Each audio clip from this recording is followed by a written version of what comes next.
My husband emptied our joint account for his mistress while I was attending my father's retirement celebration. He thought he'd left me financially devastated, but when I revealed during our confrontation that I was the sole trustee of his family, inheritance, money he'd been promised his entire life, the color drained from both their faces as they realized I held the keys to his future fortune all along. Before we jump back in, tell us where you're tuning in from, and if this story touches you, make sure you're subscribed, because tomorrow I've saved something extra special for you. The morning sunlight streamed through the bay windows of our Victorian home, dust particles dancing in the golden beams as I sipped my coffee. From the outside, our life appeared picture-perfect. A successful architect husband, a thriving interior design business of my own, and a historic home we'd lovingly restored together over our 11 years of marriage. What a beautiful illusion we had created. I still remember the exact moment I first met Nathan Harrington. It was at a charity gala for historic building preservation, a cause close to my heart as a designer specializing in historical renovations. He approached me with a glass of champagne and an observation about the venue's crown molding that made me laugh. Tall with salt and pepper hair despite being only in his mid-30s then, he had the kind of confident presence that filled a room without trying, an old money poise I would later recognize as his birthright. Alexandra Collins, I had introduced myself, extending my hand. Nathan Harrington, he replied, his handshake firm. The woman who transformed the Westfield mansion. Your work is extraordinary. That he knew my portfolio impressed me immediately. Our conversation flowed effortlessly from architecture to design to our shared love of historical preservation. By the end of the evening, we had exchanged numbers and made plans for dinner the following week. Our courtship was a whirlwind of elegant dates, passionate conversations about design, and weekends exploring historical homes throughout New England. 6 months later, Nathan proposed at sunset on the grounds of a 19th-century estate where we'd been commissioned to work together, my design vision complementing his architectural expertise. The perfect professional and personal match, or so I believed. The early years of our marriage were genuinely happy. We established our reputation as the power couple of historical renovation, our combined talents earning us features in design magazines and wealthy clients throughout the Northeast. We purchased our Victorian home, a fixer-upper that became our passion project, each room carefully restored to honor its history while incorporating modern comforts. It wasn't until our 5th anniversary that I first met Nathan's family properly, the Harringtons of Boston, with their shipping fortune, and 5 generations of blue-blooded connections. They had been unable to attend our small wedding due to various conveniently timed commitments abroad. Nathan had always been vague about his family, mentioning only that they were traditional and complicated. I soon discovered these were profound understatements. The Harrington family estate in Massachusetts was imposing. A sprawling colonial property with manicured grounds and the weight of history pressing down on every perfectly maintained inch. Eleanor Harrington, Nathan's mother, greeted me with a smile that never reached her eyes, her handshake cool and brief. So lovely to finally meet the woman who's been keeping Nathan so occupied, she said, her tone making it clear that my professional success was a curiosity at best, a distraction at worst. Jeffrey Harrington, Nathan's father, was more direct in his assessment. Interior design, he mused over dinner, swirling his expensive bourbon. And you attended. Where again, my dear? Rhode Island School of Design, I answered proudly. Ah. He nodded, the single syllable somehow conveying generations of judgment. Not quite Harvard, is it? I noticed how Nathan shrank in their presence, his confident posture giving way to a tension I'd never witnessed before. He laughed too loudly at his father's jokes, agreed too quickly with his mother's pronouncements. The brilliant, independent man I had married seemed to recede, replaced by an eager-to-please son still seeking approval. Later that night, in the oppressive silence of the guest room with its heavy antique furniture and faded family portraits, I asked Nathan about the family dynamics I'd witnessed. "They're just old-fashioned," he dismissed, loosening his tie with relief now that we were alone. "Dad's been managing the family trust for decades. Everything revolves around preserving the Harrington legacy." "And what exactly is that legacy nowadays?" I asked, genuinely curious. Nathan sighed, sitting heavily on the edge of the bed. "Primarily financial investments, real estate holdings, and expectations. Endless, crushing expectations." He looked up at me with a vulnerability I rarely saw. "There's a substantial inheritance waiting, Alex. Enough that we'd never have to work again if we didn't want to. But it comes with golden handcuffs, family obligations, appearances to maintain, the right connections to cultivate." I sat beside him, taking his hand. "Is that what you want? To stop working? To live by their rules?" He squeezed my hand. "No. I love what we've built together. Our work, our home, our life. That's why I've kept them at arm's length." He kissed me softly. "You're my choice, Alex. My real legacy." I believed him then, touched by his declaration of independence from his family's expectations. It would be another 3 years before I discovered how the prospect of that inheritance still influenced Nathan's every decision, how deeply the Harrington legacy was embedded in his sense of self-worth. Preparing and narrating this story took us a lot of time, so if you are enjoying it, subscribe to our channel. It means a lot to us. Now back to the story. The revelation came unexpectedly through Jeffrey Harrington himself. Nathan's father had suffered a mild heart attack, and against Nathan's wishes, I had insisted on accompanying him to Boston. While Nathan consulted with his father's doctors, Eleanor remained coldly distant. But Jeffrey, perhaps softened by his medical scare, became unexpectedly forthcoming. "You know, Alexandra," he said as I sat beside his hospital bed, "Nathan wasn't always destined for architecture. The Harrington men traditionally go into finance or law, professions befitting the managers of substantial family interests." I nodded, unsure where this conversation was heading. "We compromised on architecture, respectable enough, especially with the right clients." Jeffrey adjusted his position, wincing slightly. "The family trust is substantial, established by my grandfather and grown carefully over generations. Nathan stands to inherit considerable wealth, but there are conditions." My curiosity piqued. "What kind of conditions?" "The trust requires a trustee, someone financially responsible who will ensure the inheritance is managed appropriately and not squandered." Jeffrey studied me with new intensity.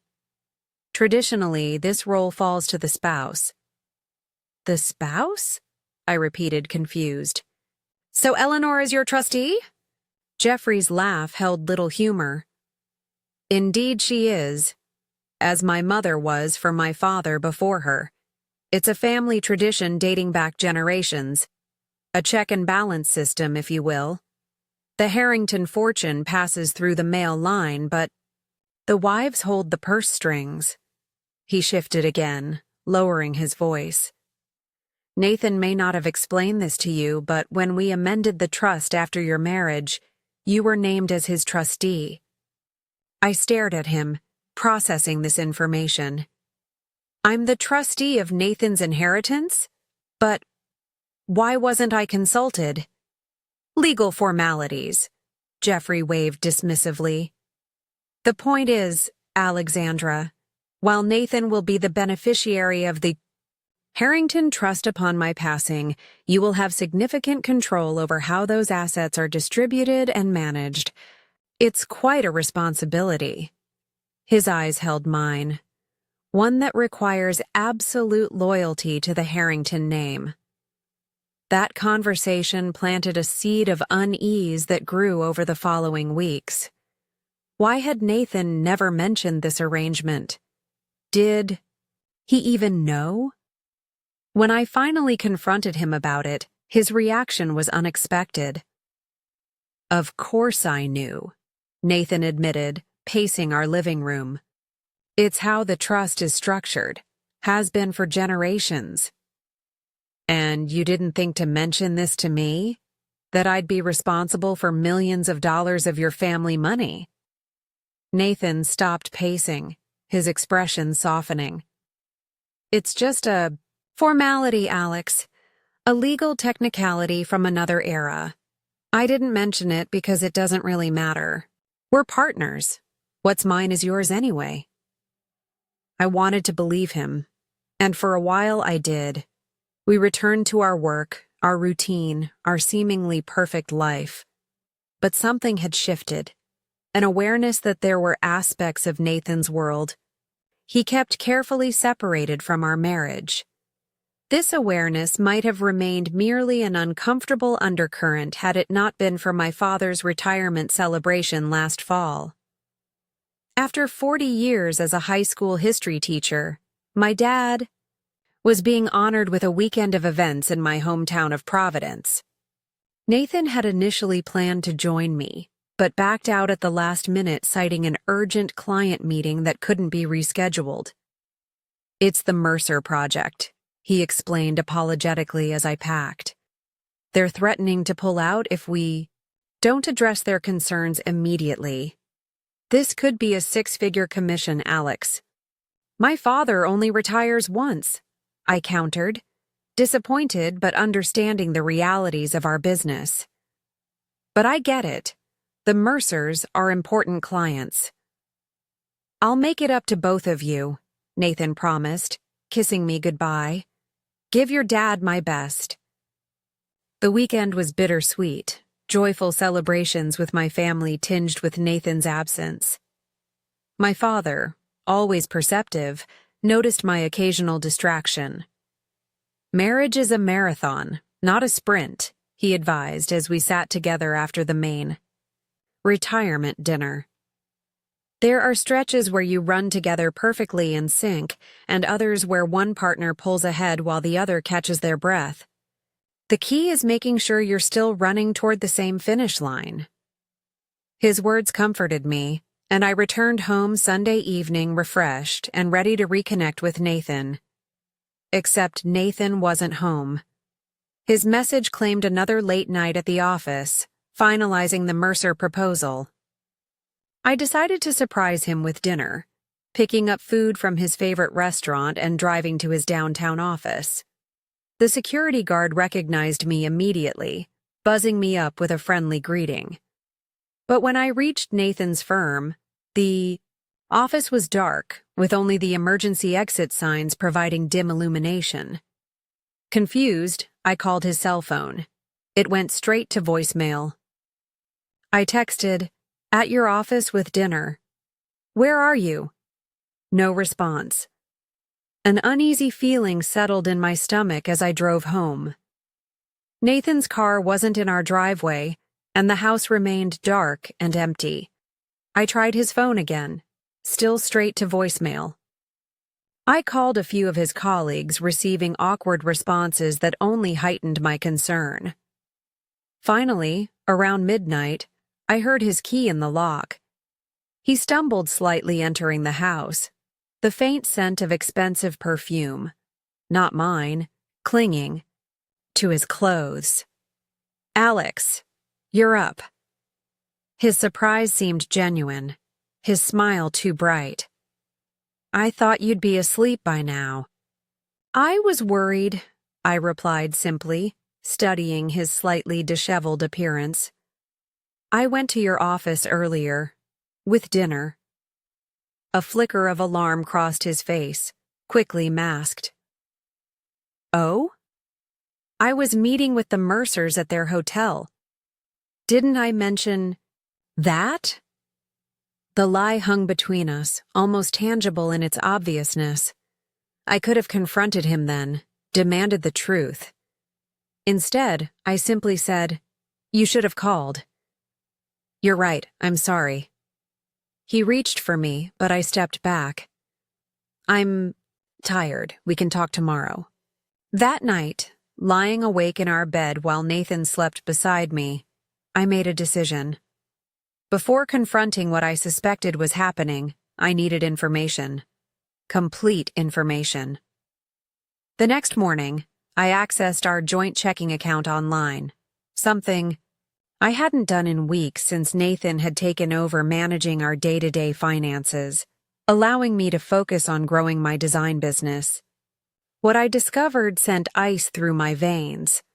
Our account balance was nearly zero. Over the past 2 months, there had been multiple large withdrawals, tens of thousands of dollars, with little explanation beyond business expenses or investment. Opportunity. Money we had been saving for years, including my recent profits from a successful commercial project, had simply vanished. With shaking hands, I checked our savings account. Also depleted. I spent the next several hours in a state of cold focus, methodically investigating every aspect of our financial life together. Credit card statements revealed expensive restaurant charges at times Nathan claimed to be working late. Hotel rooms. Booked midweek. A jewelry purchase from Tiffany that I had never received.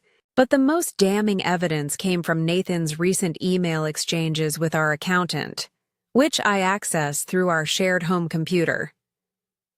Nathan had been liquidating his personal investments and redirecting funds to a new account I knew nothing about.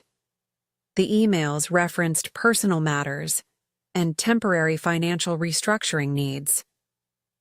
Before we continue our journey through my marriage's darkest moment, if you're finding this story impactful, make sure to hit that subscribe button and notification bell. Your support means everything, and I promise tomorrow's upload will be worth the wait. Rather than confront Nathan immediately, I decided to be strategic. This wasn't just about infidelity. This was about financial betrayal on a massive scale. I needed professional guidance. I called Miranda Chen, a college friend who had become one of Boston's most respected divorce attorneys. We met for lunch at a small restaurant far from Nathan's office or any of our usual haunts. "This is substantial," Miranda said, reviewing the financial documents I'd brought.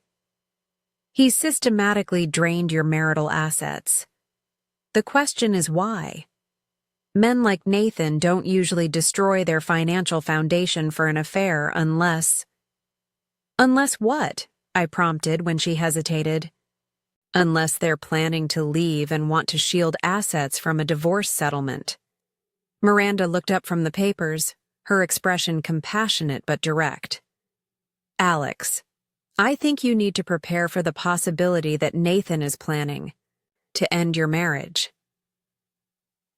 The words hit like a physical blow, even though I had suspected as much.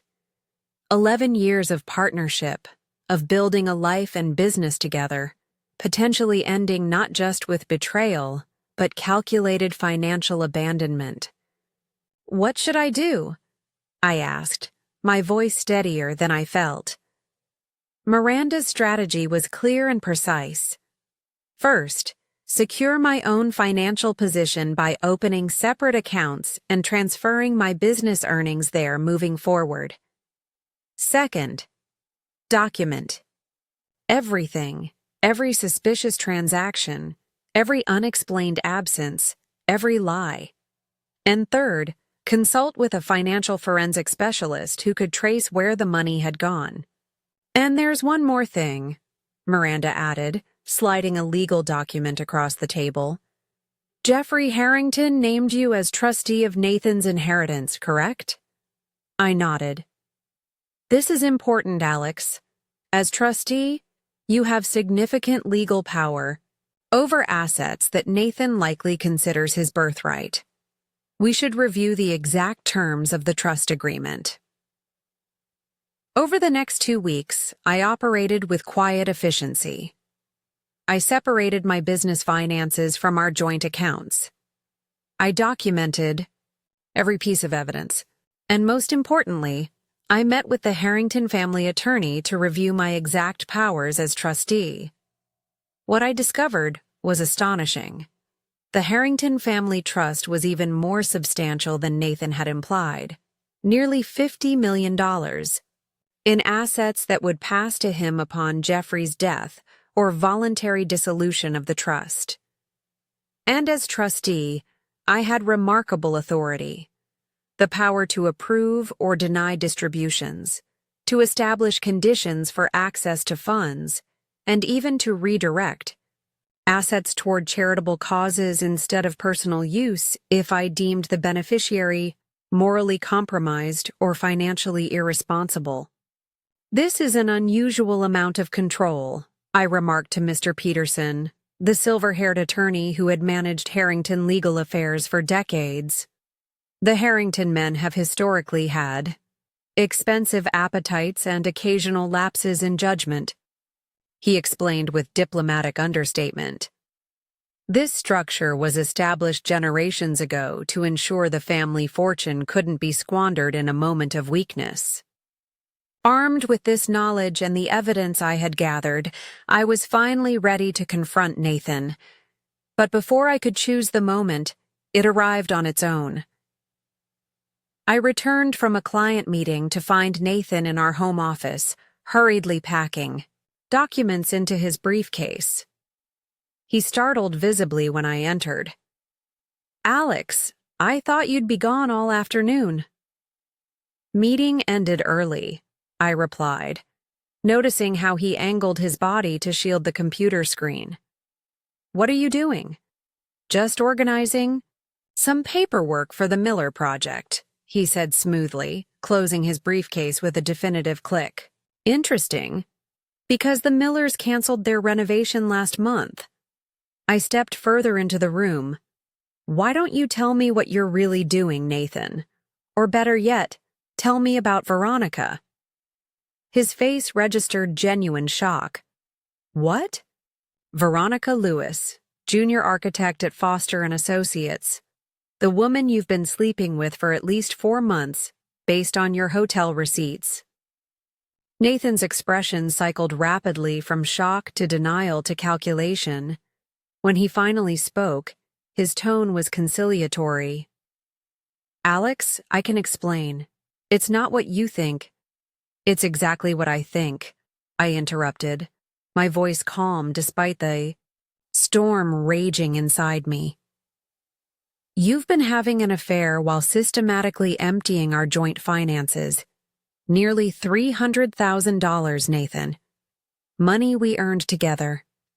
Money you had no right to take.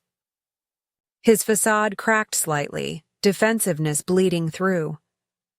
I earned most of that money. My commissions are 3 times what your little design business brings in.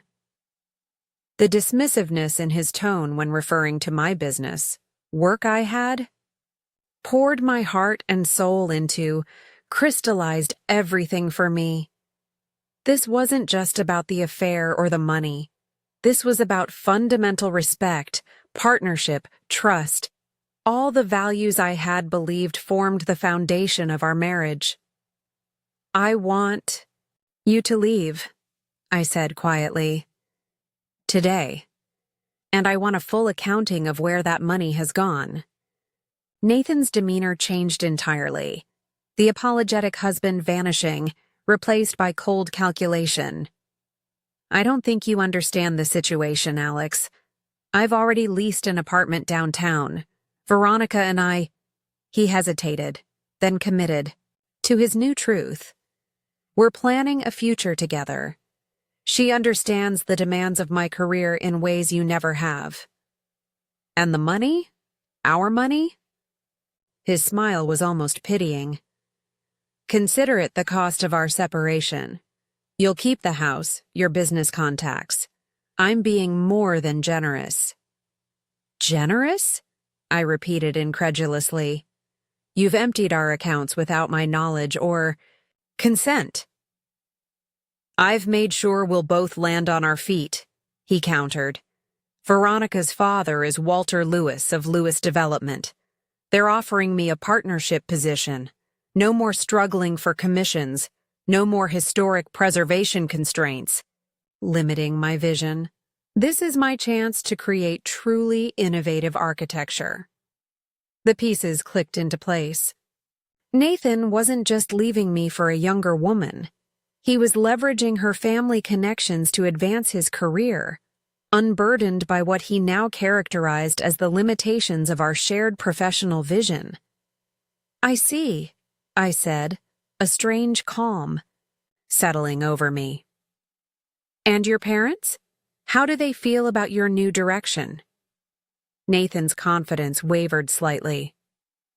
They'll come around once they see my success. The Harrington name still means something in Boston. And the Harrington inheritance? The trust your grandfather established? Have you explained to Veronica how that works? Confusion flickered across his face. That's not relevant to our current situation. Oh, but it is, I replied, moving to the desk where I retrieved the trust documents I had reviewed with Mr. Peterson. Because while you've been planning your exit strategy, I've been educating myself about exactly what it means to be the trustee of the Harrington Family Trust. Nathan went completely still. What are you talking about?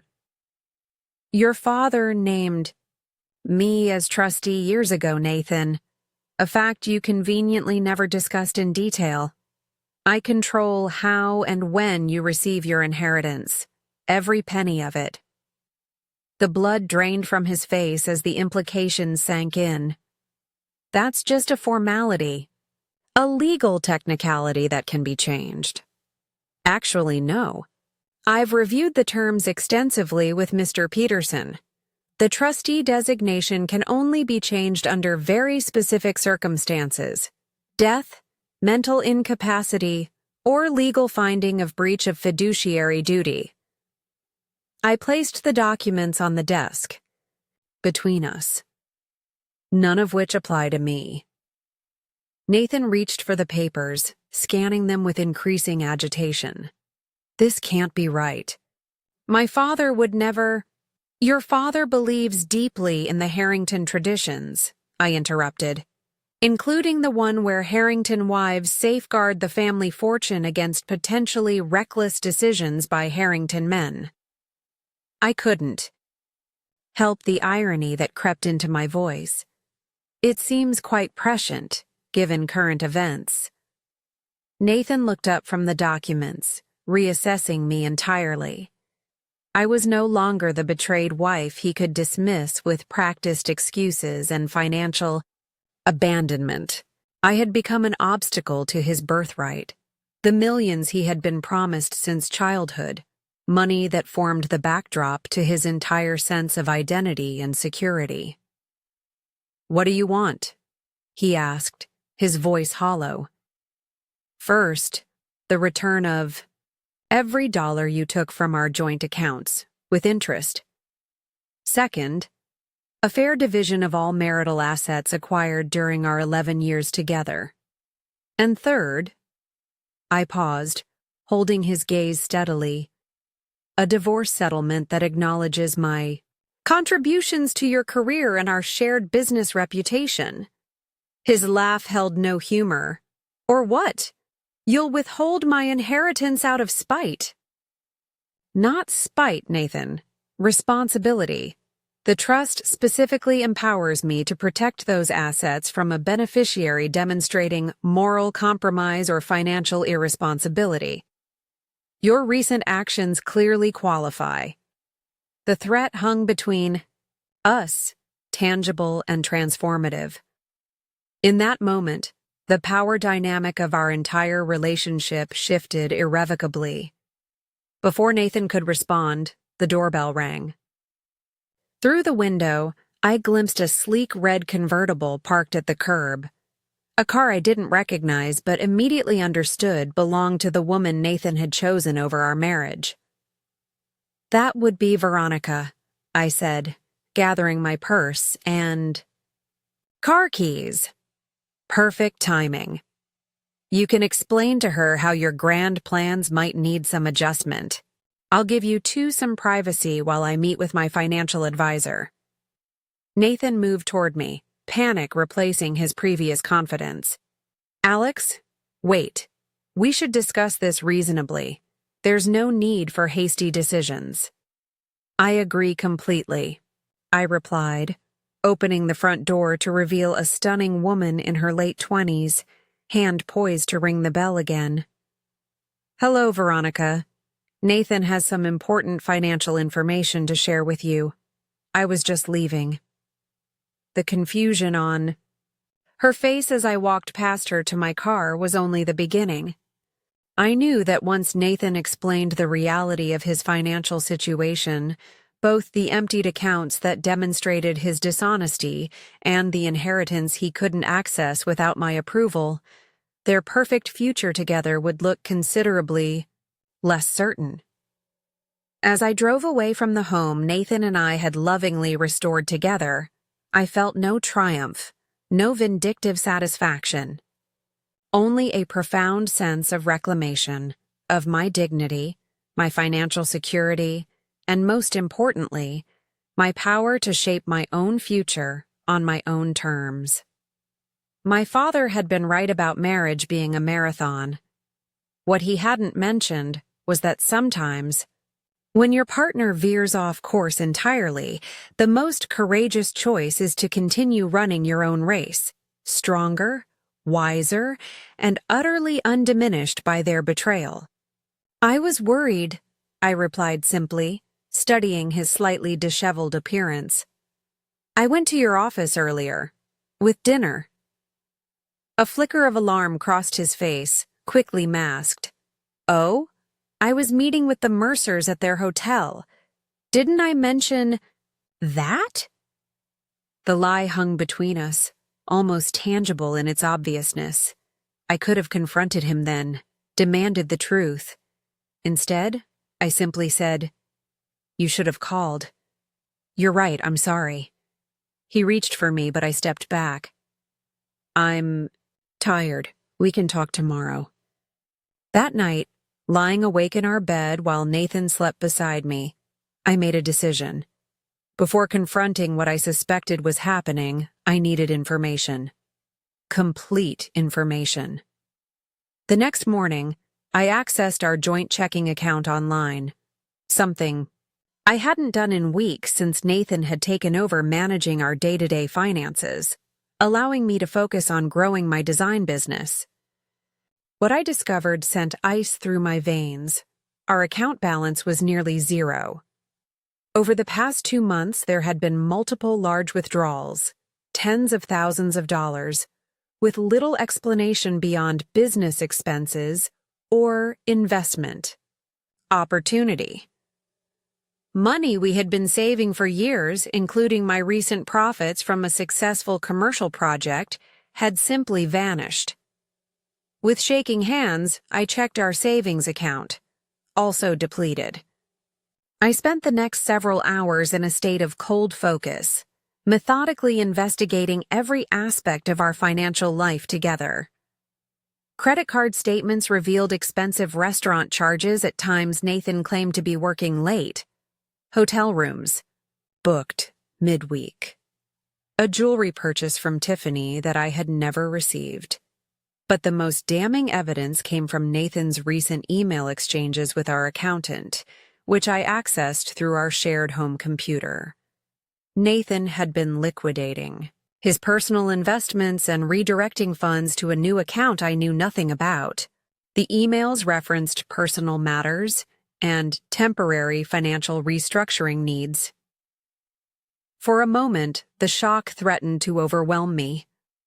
I sat at our home office desk, staring at the evidence of betrayal illuminated on the computer screen, and felt a curious detachment, as if I were reviewing financial irregularities for a client, rather than witnessing the systematic dismantling of my own marriage.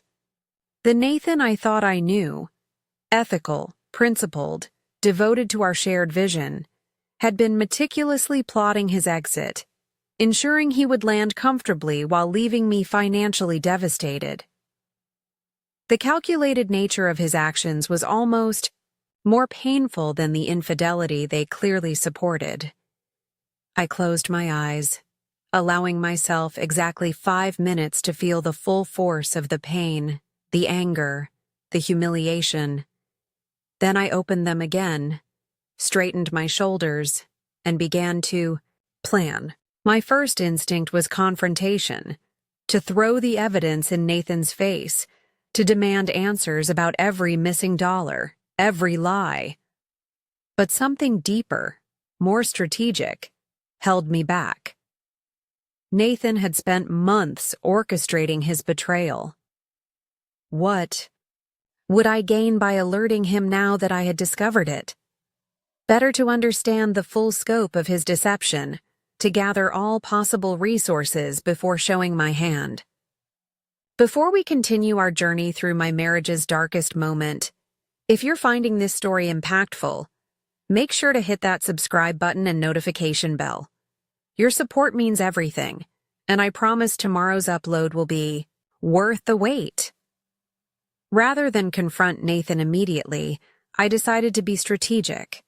This wasn't just about infidelity. This was about financial betrayal on a massive scale. I needed professional guidance.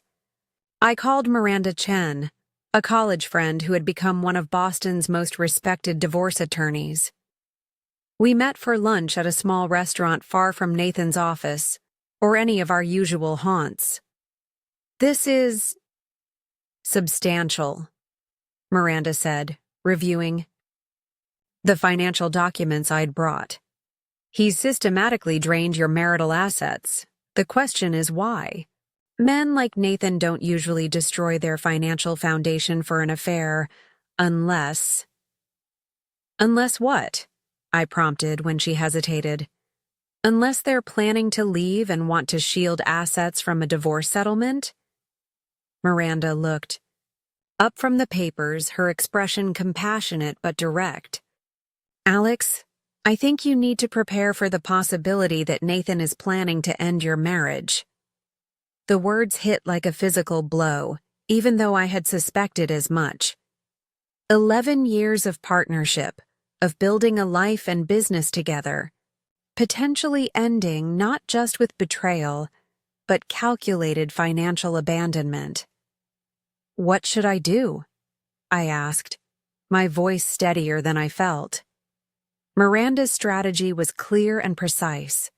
First, secure my own financial position by opening separate accounts and transferring my business earnings there moving forward.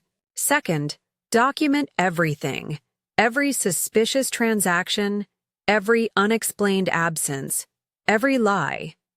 And third, consult with a financial forensic specialist who could trace where the money had gone.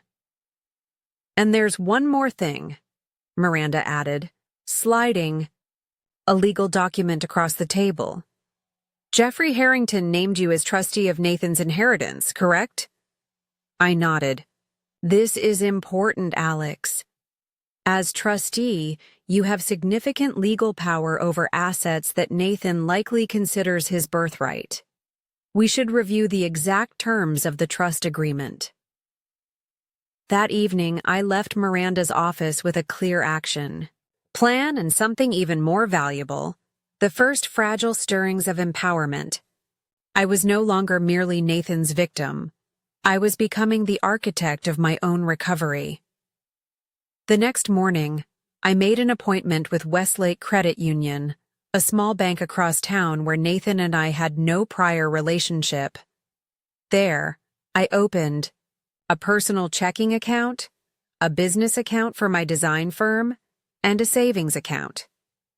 I arranged for all future client payments to be directed to my new business account and transferred a modest emergency fund from my personal credit card to the new checking account, just enough to cover immediate expenses if Nathan noticed my financial maneuvers and retaliated. At home, I created a hidden folder on my laptop, password protected with a phrase Nathan would never guess. Harrington Trustee 2023. Into this digital vault went screenshots of our depleted joint accounts, copies of credit card statements documenting Nathan's suspicious expenses, and backups of the incriminating emails I'd discovered. I also began a detailed log of Nathan's behavior, noting when he claimed to be working late, when his stories didn't align with verifiable facts, when he made vague references to investments or business opportunities that might explain the missing funds. But perhaps most crucially, I contacted Mr. Peterson, the Harrington family attorney, requesting a confidential meeting regarding my responsibilities as trustee of the family trust. "This is rather unusual, Mrs. Harrington," Peterson said when I called, his voice carrying the clipped precision of old Boston legal practices. "Typically, these discussions involve both the trustee and the beneficiary." "I understand," I replied carefully. "However, I'm seeking clarification about my legal obligations before involving Nathan. As trustee, I want to ensure I'm fully informed of my responsibilities. Whether it was my invocation of legal obligations or something in my tone that conveyed the seriousness of the situation, Peterson agreed to meet me the following afternoon at his downtown office. The Harrington family law firm occupied the top floor of a historic building in Boston's financial district. Its reception area, decorated with marine paintings and artifacts reflecting the shipping fortune that had established the family's prominence generations ago. Peterson himself looked like he might have stepped from one of those paintings, silver-haired, impeccably dressed in a tailored suit that somehow evoked the 1950s rather than the present day. "Mrs. Harrington," he greeted me formally, leading me to a conference room lined with leather-bound legal volumes. "What exactly can I help you understand about the trust arrangements?" I decided directness was the best approach. "Mr. Peterson, I've recently discovered some concerning financial behaviors on my husband's part. Before I discuss these with him, I need to understand precisely what powers and responsibilities I have as trustee of his inheritance." Peterson's eyebrows rose slightly, but his professional demeanor remained intact. "I see. Well, the Harrington family trust is quite specific in its provisions. Let me retrieve the relevant documents." For the next 2 hours, Peterson walked me through the intricate legal structure that governed Nathan's inheritance, a complex arrangement established by his great-grandfather in the 1930s and modified only slightly in subsequent generations. What I discovered was astonishing. The Harrington family trust was even more substantial than Nathan had implied. Nearly $50 million in assets that would pass to him upon Jeffrey's death or voluntary dissolution of the trust. And as trustee, I had remarkable authority.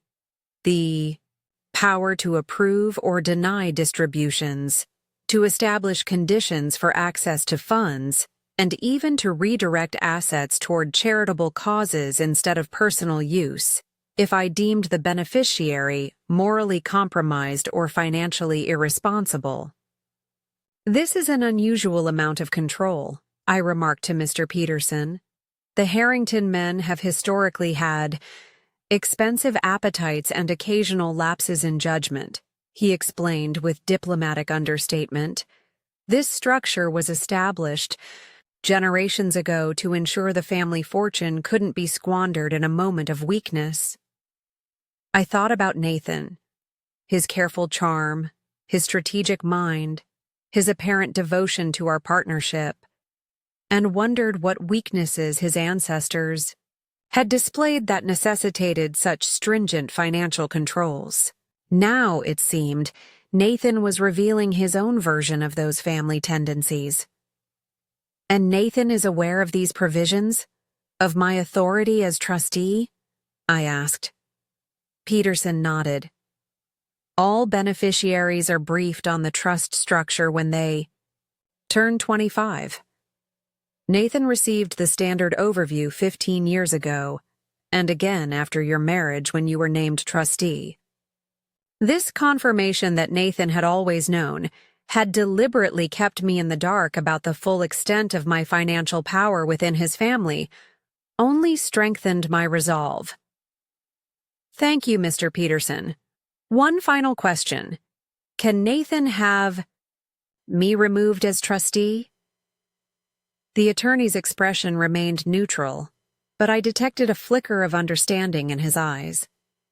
Not easily, Mrs. Harrington. The trust specifies only 3 circumstances permitting trustee removal: death, mental incapacity as determined by medical professionals, or a court finding of breach of fiduciary duty, essentially proof that you've mismanaged trust assets. Barring those specific scenarios, you remain trustee until the trust terminates, or you voluntarily relinquish the position. As I left Peterson's office with copies of the trust documents securely in my briefcase, a strange sense of calm had replaced my initial shock and anger. For almost a decade, Nathan had allowed me to believe our marriage was an equal partnership while concealing both my power and his potential wealth. Now, as he secretly drained our joint accounts to finance whatever future he was planning with, another woman, he had no idea that his most significant asset, his inheritance, remained firmly under my control. The irony was almost poetic. Over the next week, I continued gathering evidence while maintaining a facade of normalcy at home. Nathan, perhaps emboldened by my apparent obliviousness to his financial maneuvers, grew increasingly careless. Twice, he claimed to be meeting clients when I knew the supposed clients were out of town. Once, he came home with a woman's perfume so distinctly present on his clothing that I marveled at his confidence that I wouldn't notice, or perhaps his indifference to whether I did. Meanwhile, I met with Diana Rossi, the financial forensic specialist Miranda had recommended. Diana specialized in tracing assets in high-conflict divorces, particularly cases involving hidden funds or complex financial deceptions. "He's not as clever as he thinks," Diana observed after reviewing the records I'd gathered. "The money trail is clear enough. Multiple transfers to an account at Eastern Bank under the name Harrington Design Solutions." "That's not our company," I said, frowning. "Our firm is Harrington and Collins Historical Renovation." Diana nodded. "Exactly. He's created a shell company, registered just 3 months ago according to state business filings. A classic diversionary tactic, but easily traced once you know what to look for." "Can we recover the funds?" I asked. "Potentially, through the divorce process. We'll document everything, including the timing of the transfers relative to his apparent affair. Judges tend to take a dim view of this kind of financial infidelity. With each meeting, each discovery, each careful preparation, I felt my power returning. Not just the legal authority I held as trustee of Nathan's inheritance, but my own internal strength. The woman who had been blindsided by betrayal was transforming, becoming someone more strategic, more clear-eyed about both the past and the future. I thought often during these days of my father's retirement speech, where he had reflected on his 40 years of teaching history. The most important lesson history teaches us, he had said, is that even the darkest moments contain the seeds of transformation. It's not the crisis that defines us, but how we respond to it, what we build from the ashes. From the ashes of my marriage, I was building something unexpected, a stronger version of myself. 10 days after my meeting with Mr. Peterson, I received a call from Miranda that accelerated my timeline. Alex, one of my colleagues, just returned from a real estate closing where Nathan was present, she said without preamble. He was purchasing a luxury condo in Beacon Hill, all cash, closing expedited. My stomach tightened. Using our money. Almost certainly. The purchase price was just under what you estimated is missing from your accounts. Alex, this suggests he's establishing a new residence. We need to move quickly before he has a chance to transfer or hide any additional assets. I'm ready, I replied, surprising myself with the steadiness in my voice. That evening, I prepared carefully for the confrontation I knew was coming. I transferred additional documentation to Miranda and Diana, ensuring they had everything they needed regardless of how Nathan reacted. I made copies of the most critical trust documents, storing one set in my new safe deposit box and another with Miranda. I even packed a small overnight bag, hidden in my car trunk, in case the confrontation became too volatile for me to remain safely in our home. When Nathan called to say he'd be working late again, I simply replied, "Actually, I need you to come home. We have important matters to discuss." Something in my tone must have alerted him that this wasn't a routine request. After a brief pause, he said, "I'll be there in an hour." While waiting, I prepared the stage for our confrontation. On the dining room table, I arranged printouts of our emptied joint accounts, credit card statements documenting his affair, and the business registration for Harrington Design Solutions. Beside these, I placed the trust documents from Mr. Peterson with the key provisions highlighted. When Nathan's key turned in the lock precisely 63 minutes later, I was seated calmly at the table, a glass of his favorite bourbon set, at his usual place. For myself, I had chosen water. I wanted absolute clarity for what would follow. "Alex?" Nathan called, setting down his briefcase in the hallway.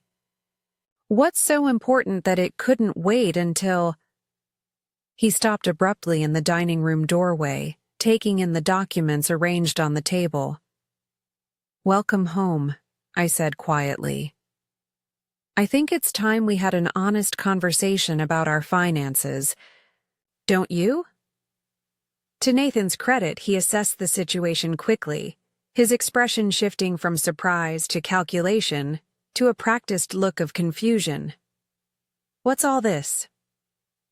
"Evidence," I replied simply. "Of the affair, of the money you've systematically removed from our joint accounts, of the condo you just purchased on Beacon Hill. Please, sit down." He remained standing, defensive. "Alex, whatever you think you've discovered, there's an explanation." "I'm sure there is," I interrupted, "and I'm genuinely interested in hearing it.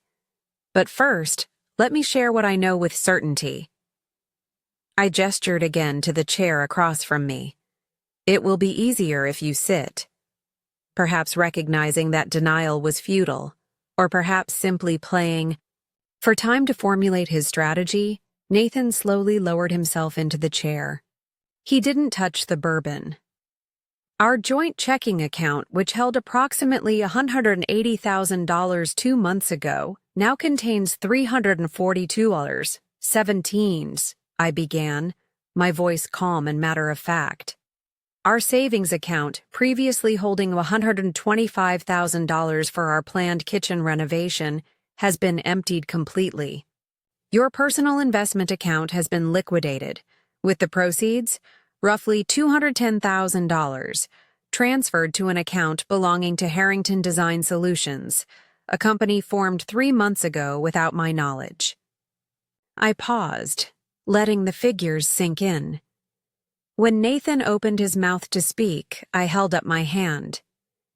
Additionally, your credit card statements show multiple charges at the Four Seasons Hotel, despite your claims to be working late at the office. There are dinner receipts from restaurants we've never visited together, and a $12,000 charge from Tiffany's in late April, presumably not for the birthday mug you gave me in May. Nathan's jaw tightened, but he remained silent, measuring my knowledge against whatever explanations he had prepared. Finally, I continued, you closed on a Beacon Hill condominium this morning, a $495,000 property purchased in cash through Harrington Design Solutions. Quite an accomplishment for a company that doesn't actually exist in any meaningful sense, has no clients, and produces no designs.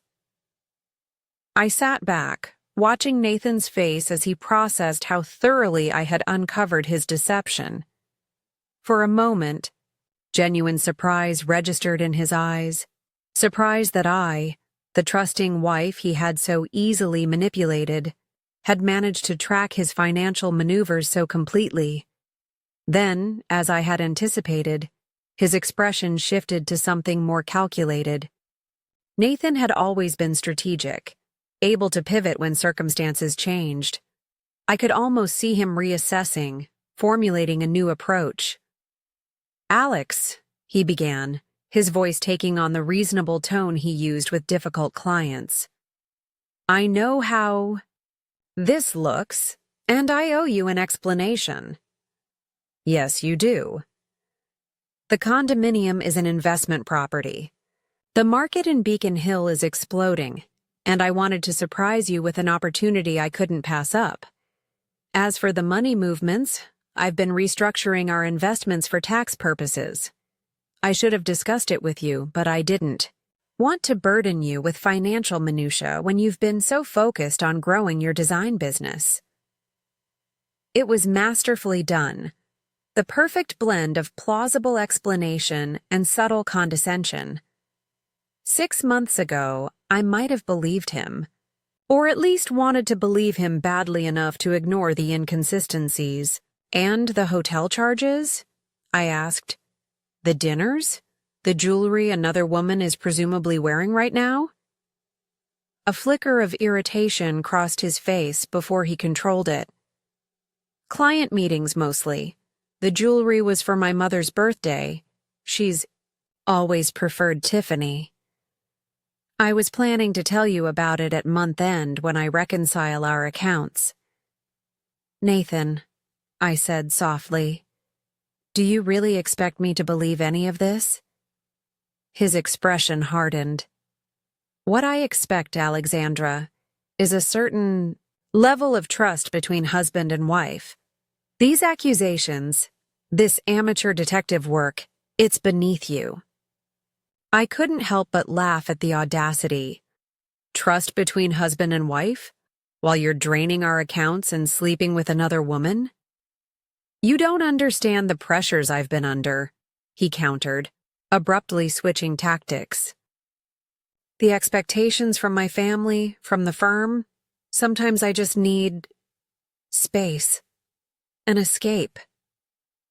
It doesn't mean I don't love you. I studied the man across from me, this stranger wearing my husband's face, speaking with my husband's voice, yet suddenly so transparent in his manipulations. How had I never seen it before? I've always understood more than you give me credit for, Nathan, including the pressures from your family. I slid the trust documents toward him. In fact, I've been educating myself quite thoroughly about the Harrington family expectations. Nathan glanced at the papers, recognition dawning. Slowly. You met with Peterson. I did. He was very informative about my role as trustee of your inheritance. The inheritance you never fully explained to me, despite knowing for years that I control when and how you receive it. For the first time that evening, Nathan looked genuinely unsettled. That's just a legal formality, Alex. A quirk of how the trust was written generations ago. Is it? Because according to the documents, I have the authority to withhold distributions if I determine the beneficiary has demonstrated moral compromise or financial irresponsibility. I'd say secretly emptying our joint accounts qualifies rather definitively. Nathan stared at me, reassessing completely. I was no longer the betrayed wife he could soothe with practiced excuses. I had become an obstacle to the fortune he had been promised since childhood, a fortune that formed the backdrop to his entire sense of identity and security. "What do you want?"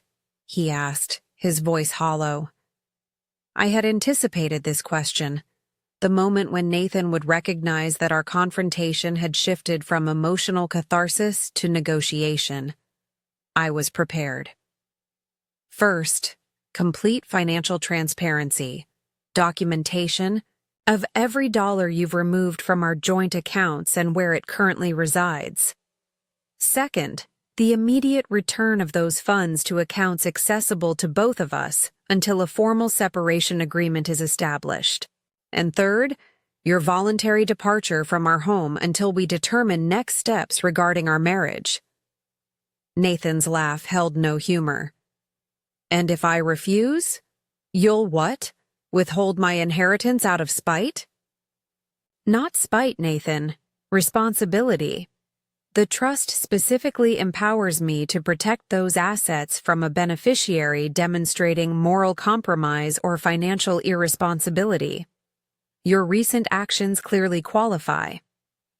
We sat in silence for a long moment, the power dynamic between us irrevocably altered.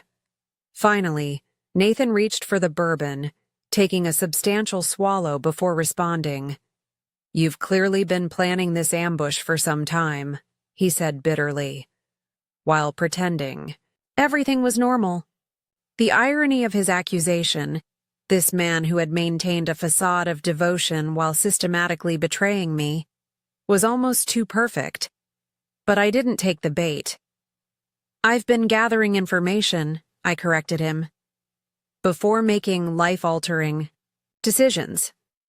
I prefer to understand the complete situation. Something you might have considered before emptying our accounts."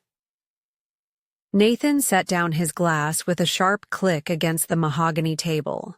"And what about your responsibility to the Harrington legacy? My father named you trustee because he expected loyalty to the family name." "My responsibility as trustee is to ensure the inheritance isn't squandered through reckless decisions," I replied.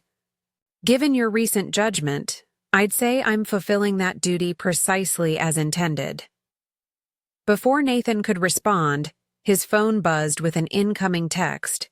He glanced at it reflexively, then quickly returned the phone to his pocket, but not before. I glimpsed the name on the screen, Veronica. "You should answer that," I said calmly. "I imagine Veronica is wondering why you're late for whatever rendezvous you had planned tonight." Nathan's eyes widened slightly. "You know about her." "I know enough. What I don't know is whether she understands what she's getting into. A relationship with a man who steals from his wife and whose financial future depends entirely on that same wife's approval." As if on cue, the doorbell rang. Nathan and I both turned toward the sound, momentarily startled out of our confrontation. "Are you expecting someone?" Nathan asked. "No," I replied honestly. "Are you?" The doorbell rang again, more insistently. I rose and moved toward the front hall, Nathan following a few steps behind. Through the decorative glass panels flanking our door, I could make out a female silhouette, slender, perhaps in her late 20s, impatiently shifting her weight from one foot to another. A strange calm settled over me as I realized who must be standing on our porch. Opening the door would dramatically escalate our confrontation, bringing Nathan's carefully separated worlds into direct collision. Yet I felt no hesitation as I reached for the doorknob. The moment had arrived to face the full reality of my marriage's destruction. But unlike Nathan, who had plotted his betrayal from the shadows, I would meet this moment with eyes wide open, standing firmly in the light of truth, however painful it might be. Standing on the threshold between my past and my future, I turned the knob, ready at last to confront not just Nathan's deception, but the strength that had been building within me all along. The strength to reclaim not just my financial security, but my power to shape my own destiny. The doorbell's sharp ring cut through the tension between Nathan and me like a knife. We both froze momentarily, our confrontation suddenly interrupted by this unexpected arrival. "Are you expecting someone?" Nathan asked, his voice tight with barely concealed anxiety. I shook my head. "No, are you?" The doorbell rang again, more insistent this time. I rose from the dining room table where our financial records, the evidence of Nathan's betrayal, were spread out before us. Something about the timing, the urgency of that ring, sent a chill of premonition down my spine. As I walked toward the door, I caught a glimpse of myself in the hallway mirror, straight-backed, clear-eyed, a woman transformed by painful discovery into someone stronger. This was not the reflection of the trusting wife Nathan had so systematically deceived. This was someone new, someone forged in the fire of betrayal. Through the decorative glass panels that flanked our front door, I could make out a female silhouette, slender, shifting impatiently from one foot to another. Even before I turned the knob, I knew exactly who stood on the other side. I opened the door to find a striking young woman with copper hair cascading past her shoulders. She wore an expression of surprise that quickly transformed to confusion as she took me in. "Oh," she said, clearly thrown off guard. "I'm sorry. I must have the wrong house." But even as she spoke, her eyes darted past me into the foyer, searching. Then her gaze locked on someone, behind me, and her face changed again, registering recognition. "Nathan," she called, her voice lifting with a familiarity that confirmed everything. I turned to see my husband frozen in the hallway, his face a mask of horror as his carefully separated worlds collided catastrophically before him. "Veronica," he managed, the single word laden with panic. So this was Veronica. The name I'd seen. On restaurant receipts, hotel bills, the text message that had flashed across Nathan's phone moments earlier. The recipient of the Tiffany jewelry charge that had helped drain our accounts. She was younger than I'd imagined, perhaps 28 to my 41, dressed expensively in a way that suggested careful cultivation rather than innate style. She wore the distinctive diamond pendant I'd spotted in the Tiffany catalog when, tracing Nathan's purchases, its gleam catching the porch light as she shifted uncomfortably. "You must be Alexandra," she said, attempting to recover some composure. "I'm Veronica Lewis. I work with Nathan at—" "I know exactly who you are," I interrupted quietly. "And I know you don't work with Nathan." I stepped back from the doorway. "Please come in. Your timing is actually perfect." Nathan made a strangled noise of protest, but it was too late. Veronica had already crossed the threshold, her confident stride betraying a familiarity with our home that suggested this wasn't her first visit, just the first time I had been present. "We were just discussing finances," I continued, leading her toward the dining room where the evidence of Nathan's betrayal remained displayed. Specifically, how Nathan has emptied our joint accounts of nearly $300,000 over the past few months. Perhaps you might have some insight into where that money has gone? Veronica's steps faltered as she entered the dining room and took in the incriminating statements spread across the table. Her eyes widened, darting between the documents and Nathan, who had followed us with the resigned expression of a man watching a train wreck in slow motion, powerless to stop it. "I don't understand," she said, but the flicker of uncertainty in her eyes suggested otherwise. "It's simple, really," I replied, gesturing to the evidence before us. "While I was attending my father's retirement celebration last month, Nathan transferred the last of our joint savings, money we'd spent years accumulating, into accounts I had no access to. Accounts apparently connected to a shell company called Harrington Design Solutions." I watched Veronica carefully as I continued, observing how her perfectly manicured hand crept unconsciously to the diamond pendant at her throat. "There have also been significant expenditures at hotels, restaurants, and jewelry stores. The interesting question isn't whether Nathan has been systematically stealing our marital assets. The evidence of that is quite clear. The question is, why?" Nathan stepped forward, his voice taking on the smooth, authoritative tone he used when trying to control difficult situations. "Alex, this isn't appropriate. Veronica has nothing to do with our personal financial arrangements." "Doesn't she?" I countered, picking up a credit card statement and highlighting a specific line with my finger. "Four Seasons Hotel, April 15th through 17th. The weekend you told me you were at a conference in Chicago."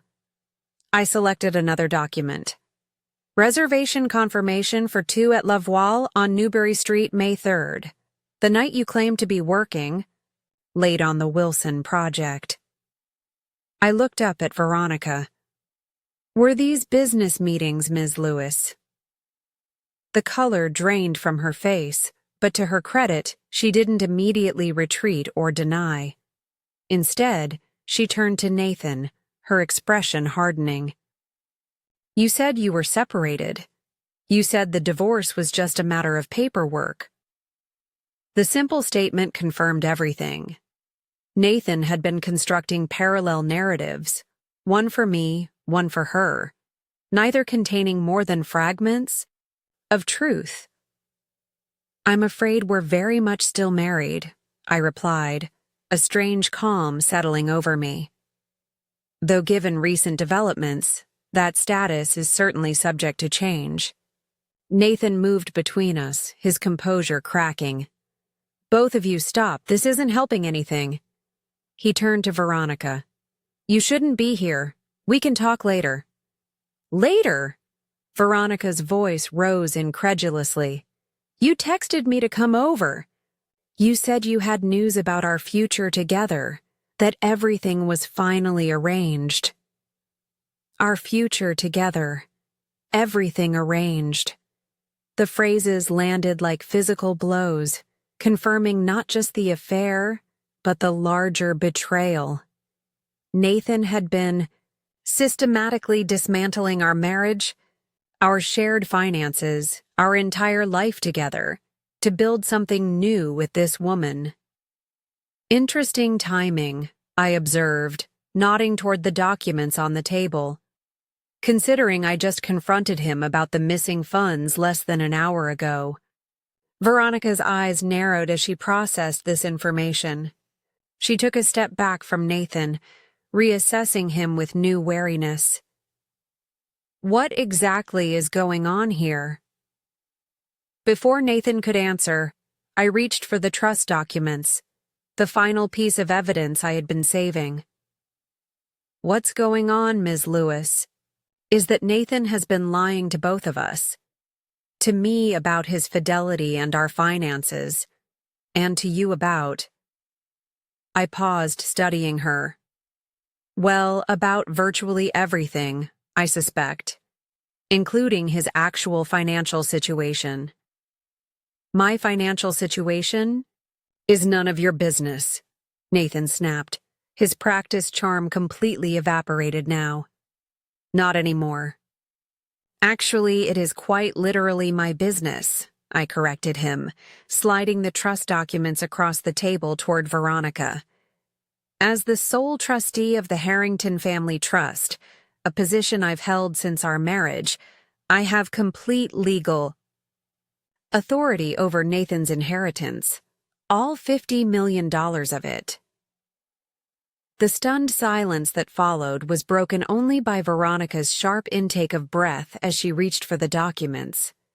That's just a legal formality, Nathan said quickly, but the desperation in his voice betrayed him. A technicality that can be easily changed. Not according to Mr. Peterson, I replied, referring to our earlier conversation with the Harrington family attorney. The trust is quite specific about trustee removal. Unless I die, become mentally incapacitated, or am found by a court to have breached my fiduciary duty, I remain in control of when and how Nathan receives his inheritance, including the power to withhold distributions entirely if I deem the beneficiary morally compromised or financially irresponsible. I let my gaze drift meaningfully to the evidence of Nathan's financial betrayal spread across the table. The implication couldn't have been clearer. The color drained from Nathan's face as the reality of his situation finally sank in. He hadn't just jeopardized our marriage or stolen our joint assets. He had potentially compromised his access to the dynastic wealth that had been the unspoken foundation of his entire identity. Veronica, meanwhile, was scanning the trust documents with increasing comprehension. Despite my initial impression, she was clearly no fool. I watched understanding dawn in her eyes, followed by a calculating reassessment of her position in this unexpected triangle. So let me make sure I understand, she said finally, looking up from the papers. Nathan has been systematically emptying your joint accounts. Our marital assets, I corrected gently. Money we earned together over 11 years of marriage. She nodded. Right. He's been taking your marital assets while simultaneously telling me that you two were already separated. The divorce was imminent, and that we would be starting a new life together. She turned to Nathan, her expression hardening. What exactly were you planning, Nathan? To abandon your wife financially while I helped you furnish the new condo you bought with her money? Nathan's face contorted with frustration. You're both blowing this completely out of proportion. The money transfers were temporary, a financial restructuring to protect our assets during a volatile market. And yes, Veronica, I care for you deeply, but I never promised. Don't, she cut him off, her voice icy.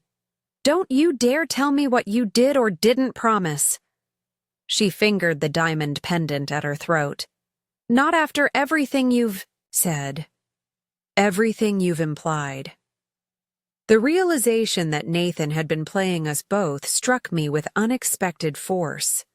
There was something almost surreal about standing in my dining room with my husband's mistress, both of us coming to terms with his elaborate deceptions. But beneath that surreality, I felt a curious sense of solidarity with this woman I had imagined hating. He told you about the inheritance, I assume? I asked her. About the Harrington family wealth? Veronica nodded slowly. He mentioned significant family assets that would eventually come to him.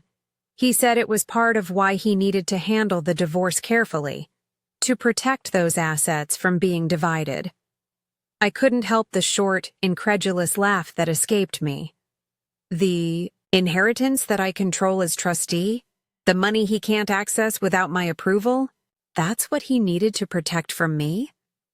Understanding bloomed in Veronica's eyes. He never mentioned you were the trustee. Of course he didn't. I turned to Nathan, seeing him clearly perhaps for the first time in our marriage. Because the truth didn't serve his purposes. It never has. Nathan's expression darkened as he recognized the alliance forming between the two women he had sought to manipulate. This is ridiculous. You're both overreacting to what amounts to a simple misunderstanding. A misunderstanding? Veronica repeated, genuine anger flashing in her eyes. Is that what you call lying about your marital status? Stealing your wife's money? Making promises about a future together that apparently hinged on an inheritance you don't even control? The money is mine, Nathan insisted, his composure slipping further. All of it.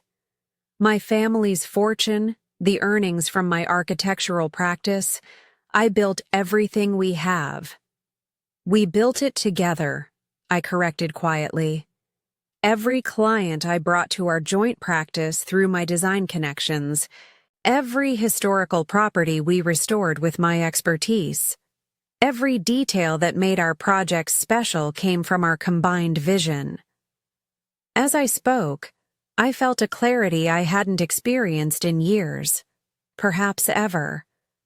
The gradual erosion of my confidence, the subtle ways Nathan had diminished my contributions over time, they crystallized into a pattern I could finally recognize and name. But that's always been your blind spot, hasn't it? I continued, a strange calm settling over me. You've never truly seen me as an equal partner, just as you never intended Veronica to be your equal either.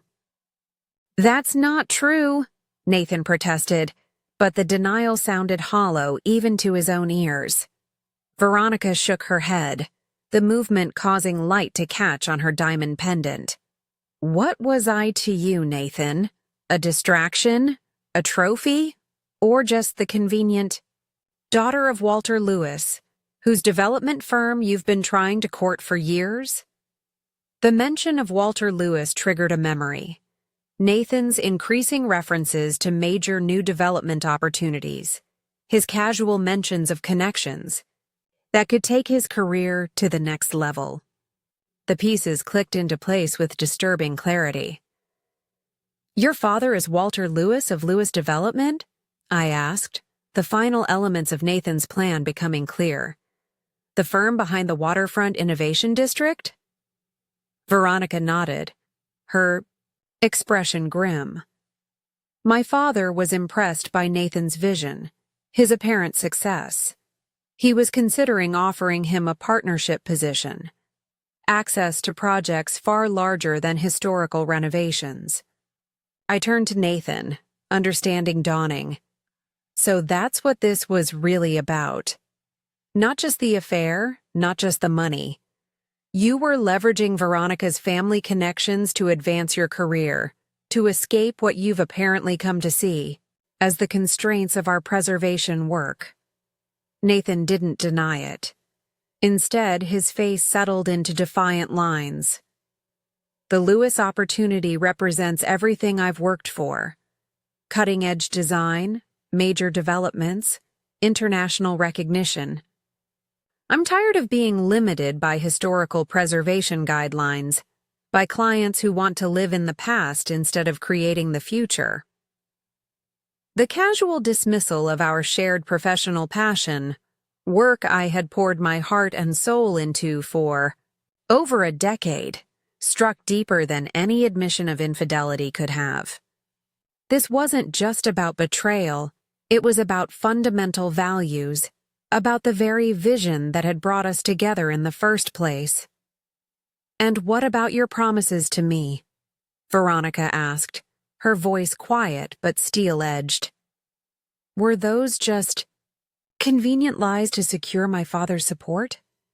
Nathan's silence was answer enough.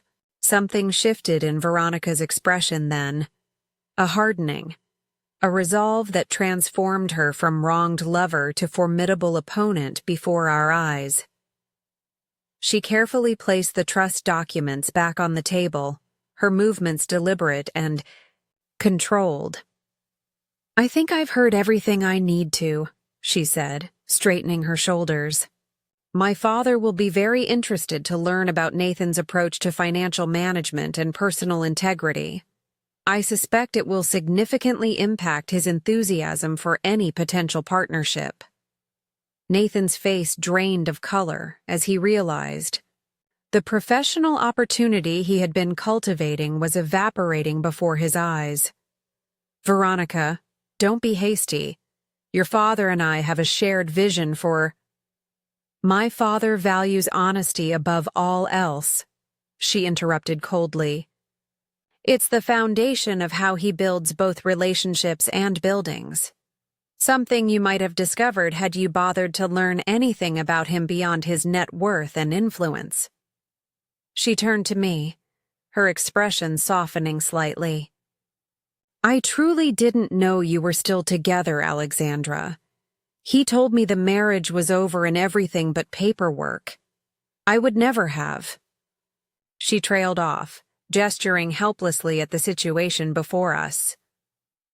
"I believe you," I said simply, and I meant it. The evidence of Nathan's calculated deceptions was too comprehensive to imagine Veronica had been a knowing accomplice, rather than another victim of his manipulations. A strange solidarity had formed between us, two women who had believed in different versions of the same illusionist, only to discover the magic was merely elaborate sleight of hand designed to serve his ambitions. Nathan watched this exchange. With growing desperation, the full consequences of his actions finally becoming clear.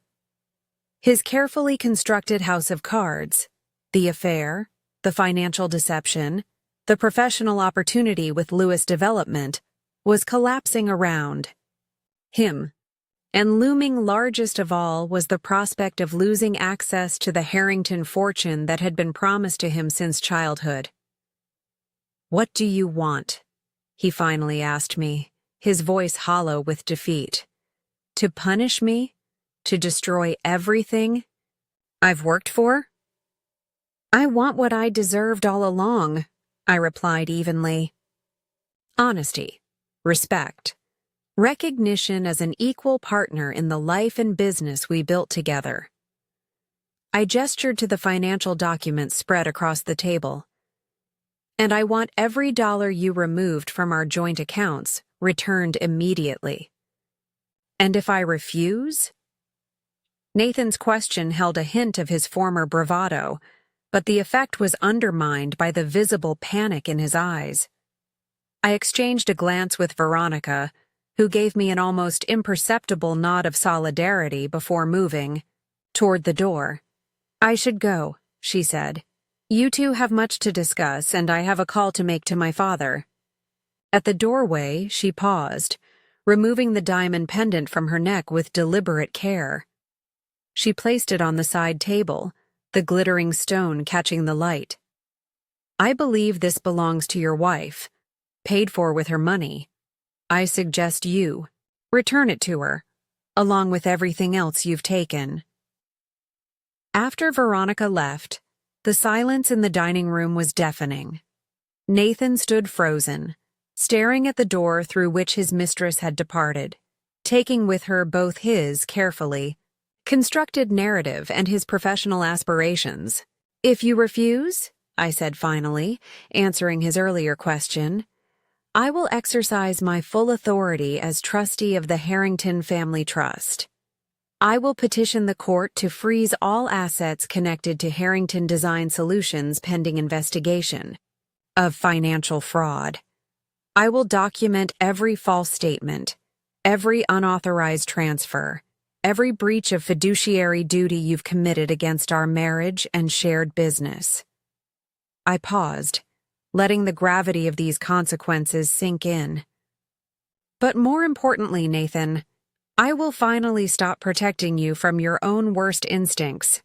The very purpose for which your great-grandfather established the trust position I hold. The position you deliberately concealed from me because you knew deep down that you couldn't be trusted with unfettered access to the fortune you believe is your birthright. Nathan sank into a chair, the facade of control completely shattered now. For perhaps the first time in our marriage, I was seeing him without pretense or performance. Just a man confronting the wreckage created by his own deceptions. I never meant for it to go this far, he said quietly. It started as just a flirtation with Veronica, an escape from the pressure. Then her father expressed interest in my work, and suddenly I could see a different future. Bigger projects, international recognition. A future that didn't include me, I observed. Not a question, but a statement of fact. Nathan didn't deny it. I convinced myself you'd be fine. The house, your design clients, your family support system. You've always been more self-sufficient than most people. I thought a clean break would be kinder than a slow drift apart. And the money, our life savings, was stealing that part of your kindness too? He flinched at the word stealing, but offered no defense. I needed capital to establish myself independently, to show Walter Lewis I was financially solid. I told myself I'd earned most of it anyway, that I deserved. He broke off, perhaps hearing how hollow the justification sounded spoken aloud. You deserved to betray the woman who has stood beside you for 11 years? I finished for him.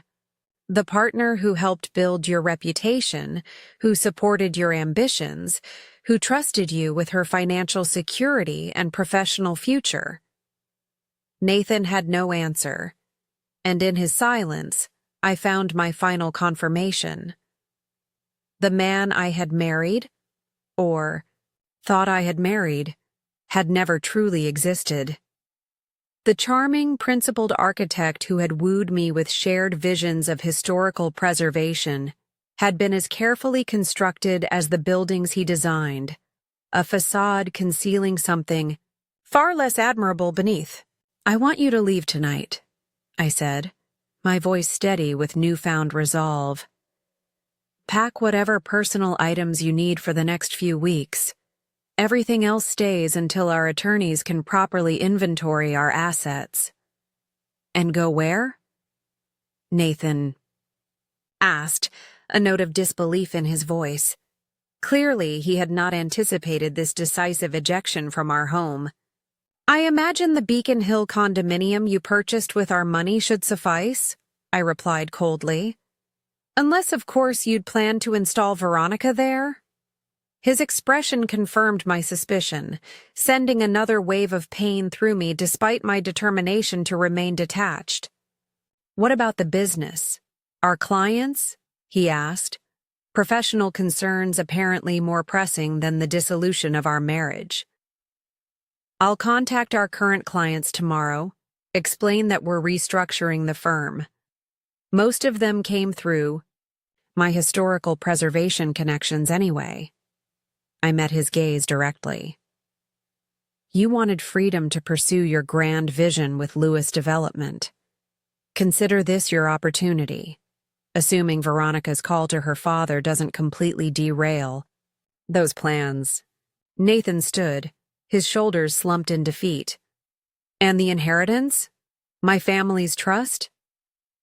As trustee, I'll fulfill my legal and ethical obligations, I replied. If that means protecting those assets from your demonstrated financial irresponsibility, so be it. Mr. Peterson will advise me on the appropriate next steps. As Nathan went upstairs to pack, I remained at the dining room table, surrounded by the evidence of his betrayal. But rather than despair, I felt a curious lightness, as if the weight of unacknowledged deceptions had finally been lifted, allowing me to stand straight and see clearly for the first time in years. My phone buzzed with a text from Miranda. my attorney, checking in. How are you holding up? I considered the question carefully, searching my feelings beneath the adrenaline and emotional exhaustion. How was I holding up? I had just discovered my husband's affair, his financial betrayal, his plans to abandon our marriage and shared business. By any reasonable standard, I should be devastated, broken. Yet what I felt instead was a profound sense of reclamation, of my dignity, my agency, my power to shape my own future. I'm standing my ground, I texted back. For perhaps the first time in my adult life, I'm truly standing my ground. As I heard Nathan moving around upstairs, gathering his belongings, I realized that what I had initially perceived as the destruction of my life was actually its reconstruction. Painful and disorienting, yes, but also offering an unexpected opportunity to rebuild something stronger, truer to myself than what had existed before. The beautiful illusion of my marriage had shattered, but in its place stood something far more valuable, the unvarnished truth, and with it, the freedom to create a future entirely of my own design. 3 months after Nathan packed his belongings and walked out of our Victorian home, I stood in the newly renovated office of what was now officially Collins Historical Design. The morning light streamed through the tall windows, illuminating the space that symbolized both my professional rebirth and personal transformation.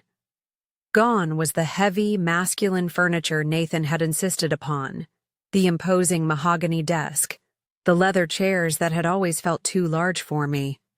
In their place stood pieces I had selected myself, a sleek glass-topped desk, comfortable seating upholstered in fabrics that honored the building's historic character while adding contemporary warmth, and walls adorned with framed examples of my favorite restoration projects.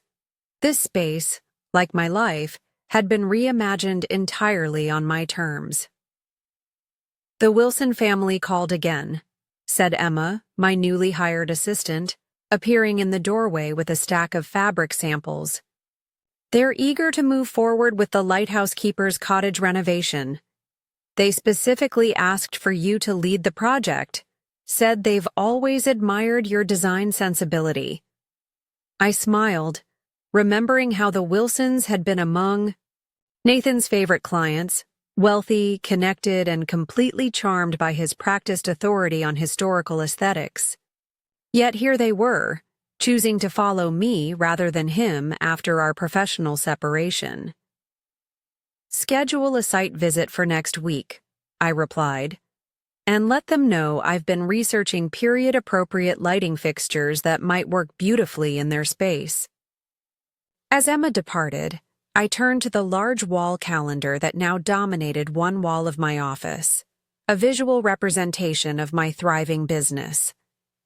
Every week was filled with client meetings, site visits, and design consultations.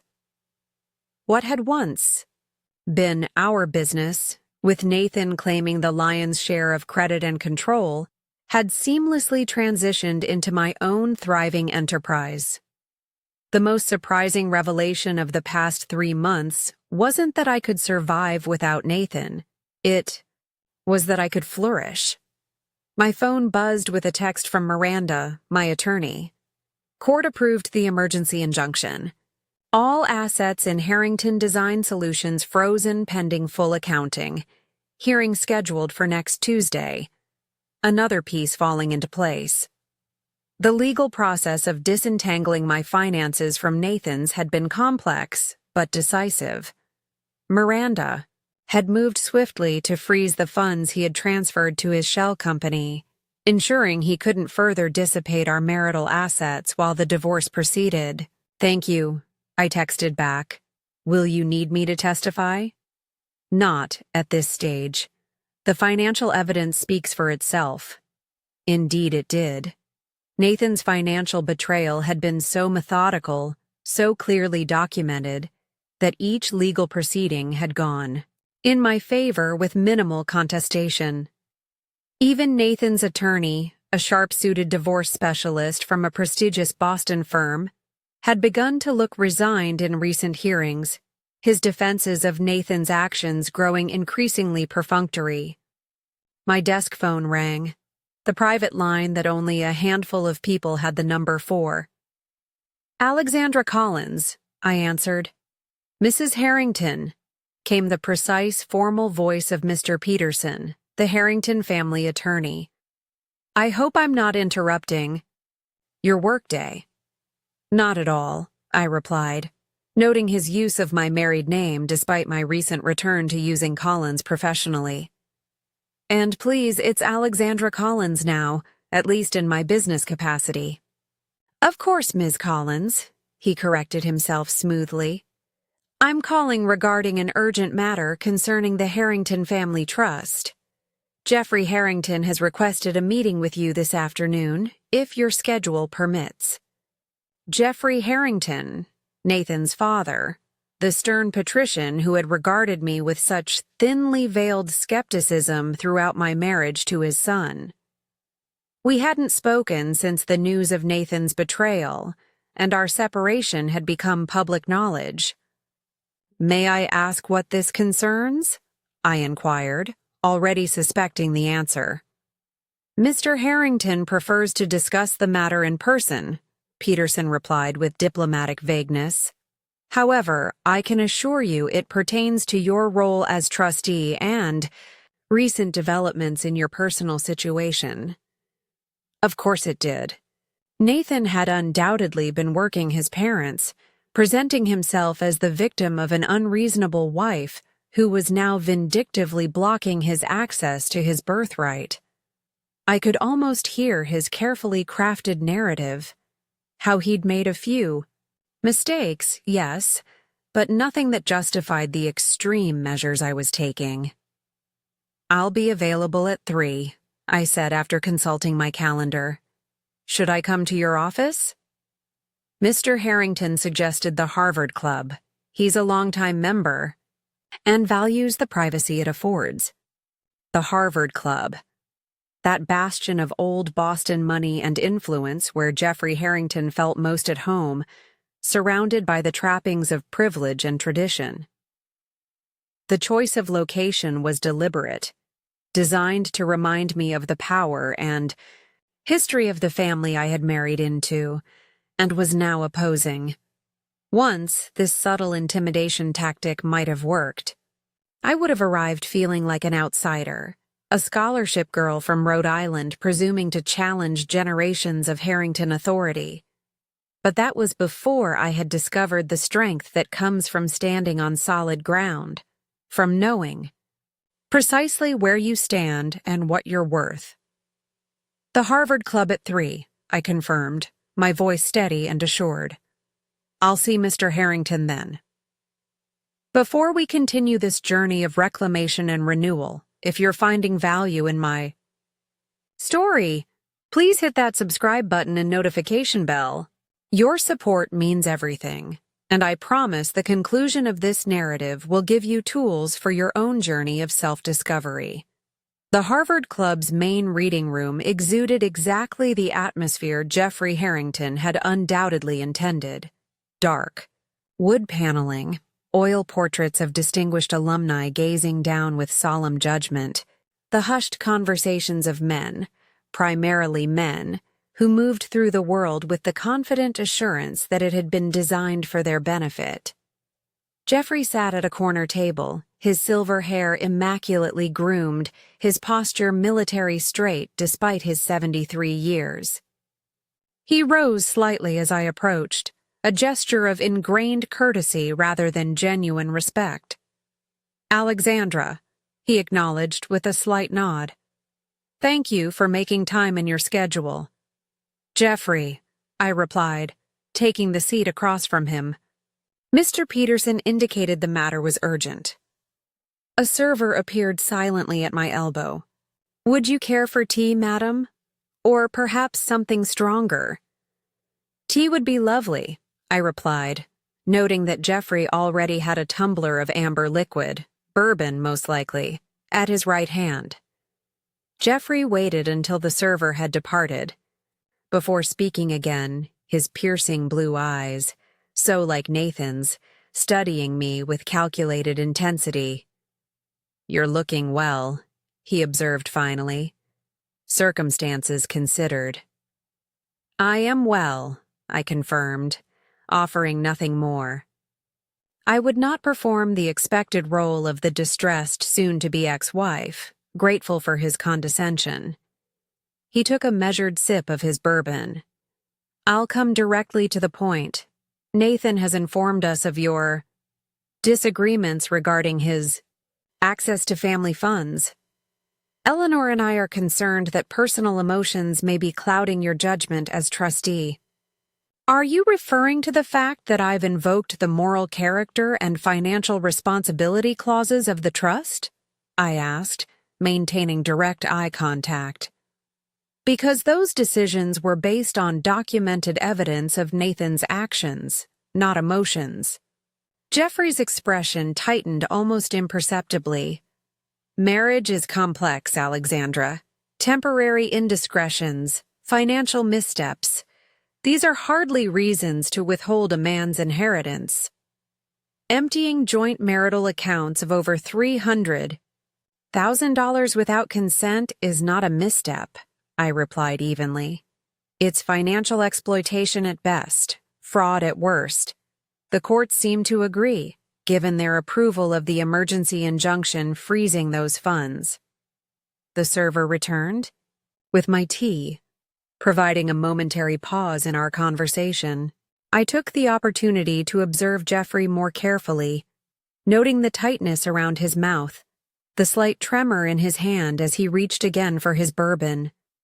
This meeting was costing him more than he wanted to reveal.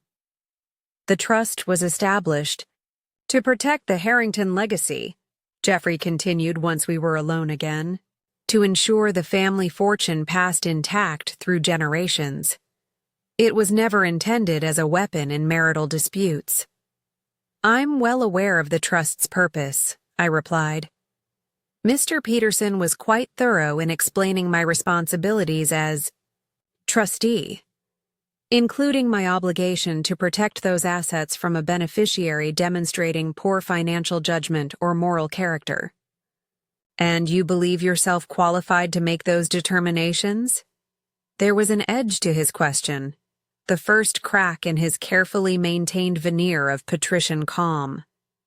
"The trust agreement qualified me when it named me trustee," I pointed out. "A decision you made, Jeffrey, not I." He waved this away impatiently. "A formality, a tradition. One that can be amended when necessary." "According to Mr. Peterson, not easily," I countered. "Unless I'm declared mentally incompetent, found to have breached my fiduciary duty, or die unexpectedly, I remain trustee until the trust terminates, or I voluntarily step down." Jeffrey's eyes narrowed at my precise knowledge of the trust provisions. Clearly, he had expected me to be less informed, more easily manipulated by vague references to family traditions and intended purposes. "What exactly do you want, Alexandra?" he asked finally, the pretense of cordial conversation abandoned. The question echoed Nathan's from the night of our confrontation, the default assumption that my actions must be motivated by personal gain rather than principle. The Harrington men, it seemed, understood the world primarily as a series of transactions and leverage points. "I want to fulfill my legal and ethical obligations as trustee," I replied simply. "Nothing more, nothing less." "And if I were to offer you compensation for the voluntary relinquishment of your trustee position?" Jeffrey's voice was carefully modulated, but I caught the faint strain beneath his practiced smoothness. I sat back, genuinely surprised despite my preparations for this meeting. "Are you attempting to bribe me, Jeffrey?" His expression hardened. I'm proposing a business arrangement, a settlement that would benefit all parties. Nathan has explained the financial irregularities in your marriage. I'm prepared to ensure you're generously compensated for any perceived losses in exchange for your resignation as trustee. The audacity was breathtaking. Jeffrey Harrington, who had regarded me with barely concealed disdain for years, who had clearly raised his son to believe that rules of basic decency were mere suggestions, was now offering to buy my cooperation, after Nathan had systematically betrayed every aspect of our partnership. "Let me be sure I understand," I said, my voice steady despite the anger building within me. "You're offering to pay me off so that Nathan can regain control of his inheritance? After he emptied our joint accounts, lied repeatedly about his whereabouts and activities, and planned to abandon our marriage while leaving me financially devastated? I'm offering a practical solution to an unfortunate situation," Jeffrey corrected, his tone suggesting I was being needlessly emotional. "Marriages end, Alexandra, sometimes messily. But dragging the Harrington name and assets into your grievances serves no one's interests. Except perhaps the interests of justice," I replied. "Or accountability." Jeffrey leaned forward, lowering his voice. "Be reasonable. Nathan made mistakes. Serious ones, I acknowledge. But the trust isn't meant to be punitive. It's meant to preserve family legacy." "And what exactly is that legacy, Jeffrey?" I asked, genuinely curious now. Because from where I sit, it looks like generations of Harrington men behaving badly enough that their own ancestors felt compelled to create elaborate legal safeguards against their worst impulses. The shot landed. Jeffrey's face flushed with anger, his composed facade cracking further. "You have no right to judge a family history you can't possibly understand." "And yet I was given exactly that right when I was named trustee," I pointed out. "A position I never asked for but am now legally and morally obligated to fulfill." Our standoff was interrupted by the arrival of Eleanor Harrington, Nathan's mother, who approached our table with the gliding grace that came from decades of navigating Boston's most exclusive social circles. Her appearance was immaculate as always, perfectly coiffed silver blonde hair, a understated Chanel suit, pearls that had probably been in the family for generations. "I hope I'm not interrupting," she said, though the statement held no genuine concern. Eleanor never appeared anywhere by accident. "Not at all," Jeffrey replied, some of the tension leaving his body at his wife's arrival. "Alexandra and I were just discussing trust matters." Eleanor's cool gaze assessed me as she took the seat beside her husband. "Alexandra, you're looking vibrant." The faint surprise in her tone spoke volumes. She had expected me to appear diminished by the impending divorce, by the public knowledge of Nathan's infidelity. Instead, I sat before her composed, confident, dressed in a tailored suit that reflected my professional success rather than marital distress. "Thank you, Eleanor," I replied with genuine warmth. "It's good to see you." My sincere tone seemed to unsettle her more than any hostility could have. She exchanged a quick glance with Jeffrey before turning back to me. "I understand there's been some confusion regarding Nathan's inheritance," she said delicately. "Not confusion," I corrected. "Clarity. The trust provisions are quite specific about the trustee's responsibilities when a beneficiary demonstrates financial irresponsibility or moral compromise." Eleanor's perfectly manicured hand moved to her pearls, adjusting them slightly. A nervous gesture I'd noticed over the years when she felt challenged but was maintaining her social composure. Families are complex, Alexandra, she said, echoing Jeffrey's earlier sentiment. And marriages have difficult moments. But surely these temporary problems don't warrant such drastic measures. I studied her carefully, wondering how much she truly knew about Nathan's actions. Had Jeffrey shared the full extent of their son's betrayal, or had he sanitized the narrative to protect both Nathan and the family reputation? Eleanor, I said gently, Nathan systematically emptied our joint accounts while I was attending my father's retirement celebration. He established a shell company to hide those assets, purchased property I knew nothing about, and had been planning to leave me financially destitute while moving on with another woman. These aren't temporary problems. They're calculated actions that demonstrate profound character flaws. Eleanor's face remained impressively composed, but I noticed her knuckles whitening as she gripped her handbag more tightly.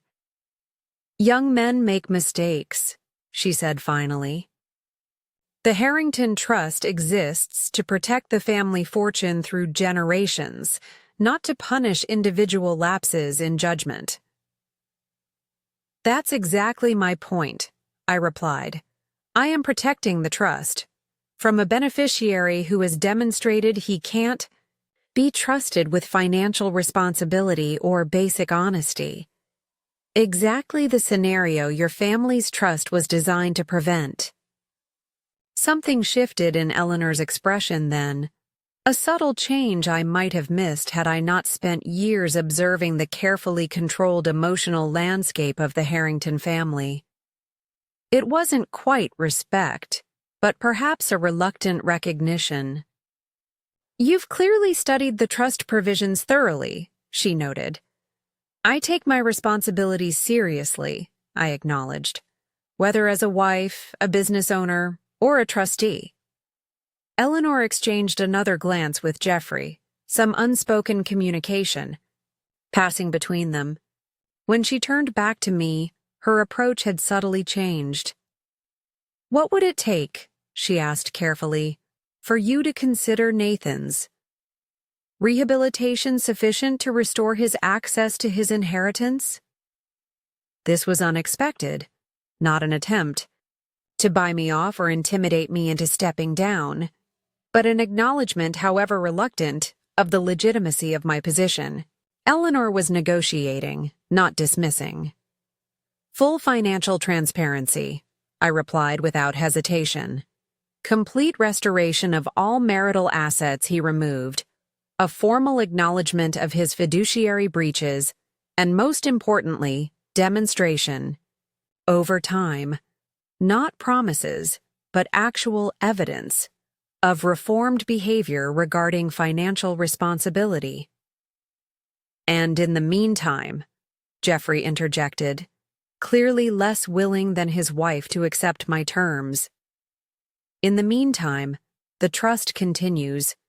As established by your ancestors, I said simply, Nathan receives the basic living allowance specified in the provisions, but no access to capital distributions or investment decision-making until he demonstrates he can be trusted with such responsibility. Jeffrey opened his mouth to object, but Eleanor laid a restraining hand on his arm. That seems reasonable, she said slowly, surprising both her husband and me. Firm, but fair. She turned to Jeffrey.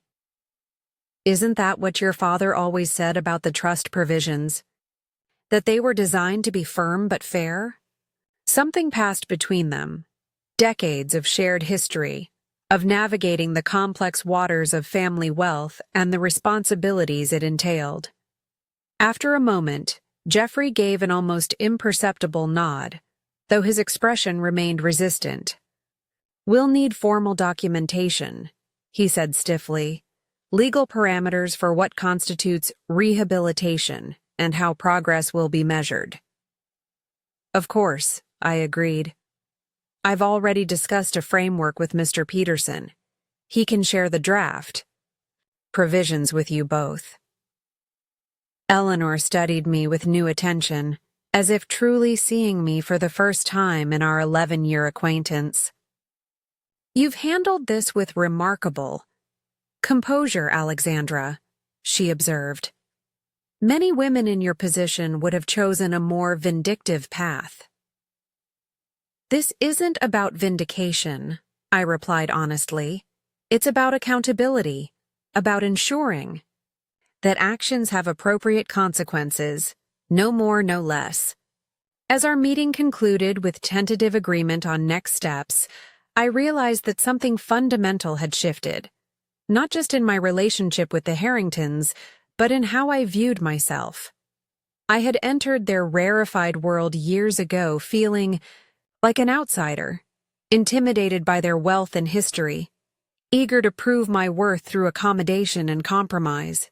Now I sat across from them as an equal, not because they had finally accepted me, but because I had finally, fully accepted myself. If my journey of reclaiming my power resonates with you, make sure you're subscribed and have notifications turned on. In the comments, share a moment when you stood your ground and discovered strength you didn't know you had. 2 weeks after my meeting with Jeffrey and Eleanor, I received an unexpected visitor at my office. The afternoon light was fading, casting long shadows across the polished hardwood floors as I reviewed fabric samples for the Wilson Lighthouse project. "There's someone here to see you," Emma announced from the doorway. "She doesn't have an appointment, but she's quite insistent." Before I could inquire further, Veronica Lewis appeared behind Emma, her copper hair now cut in a sleek bob that framed her face elegantly. She wore a simple but obviously expensive pantsuit that projected professional competence rather than the carefully cultivated femininity I remembered from our previous encounter. "I'm sorry to interrupt your workday," she said, her confidence tempered with genuine respect. "But I wanted to speak with you personally rather than through intermediaries." I nodded to Emma, who withdrew discreetly, closing the door behind her. "Please sit," I offered, gesturing to the visitor's chair across from my desk. "This is unexpected." Veronica took the seat, her posture straight but not tense. "I imagine it is. I debated whether this visit was appropriate, but I felt I owed you a direct conversation after everything that happened." I studied her, noting the changes beyond the haircut. There was a new steadiness in her gaze, a quiet self-assurance that hadn't been present during our dramatic confrontation 3 months earlier. "How have you been?" I asked, genuinely curious about her journey in the aftermath of Nathan's deceptions. A smile touched her lips. "Better than I expected, honestly. After that night at your house, after seeing the full extent of Nathan's manipulation, I did a lot of reflecting on what I truly wanted from my life and career." "And what conclusions did you reach?" "That I was allowing myself to be defined by external validations rather than internal values," she replied with surprising candor. "Nathan represented success, sophistication, the kind of life I thought I should aspire to. I never stopped to question whether it was the life I actually wanted." The insight resonated deeply, echoing my own journey of self-discovery over the past months. "That's quite perceptive," I acknowledged. "Many people never reach that level of self-awareness." "I had good motivation," Veronica said with a rueful smile. "Nothing clarifies your priorities quite like discovering you've been an unwitting accomplice in someone else's deception." I nodded, understanding completely. "So what did you decide you truly wanted?" "To build something of my own, based on my actual values rather than external expectations." She straightened slightly in her chair. "Which is actually why I'm here. I'm launching an architectural foundation focused on affordable housing preservation, protecting historic buildings while creating sustainable living spaces for communities that are typically priced out of historic districts. This was unexpected and genuinely impressive. That's a worthy mission, I said sincerely. But I'm curious how it relates to our meeting today. Your reputation in historical preservation is unparalleled, Veronica replied. Your work honoring architectural integrity while creating functional, beautiful spaces is exactly the approach our foundation aims to promote. I wanted to invite you to join our advisory board, to share your expertise and perspective as we develop our first projects. I sat back, genuinely surprised by the offer. Of all the reasons I might have imagined for Veronica's visit, a professional collaboration hadn't been among them. That's unexpected, I admitted, given our history. I understand your hesitation, she acknowledged, and if it's too uncomfortable, I completely respect that.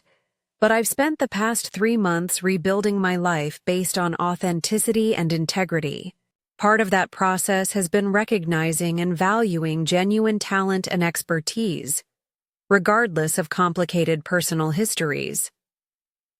There was a sincerity in her manner that couldn't be fabricated. Whatever Veronica Lewis had been when Nathan brought her into our lives, naive, ambitious, perhaps overly impressed by status and connections, she had emerged from that experience transformed, just as I had. Tell me more about your foundation, I said, making no promises but opening the door to possibility.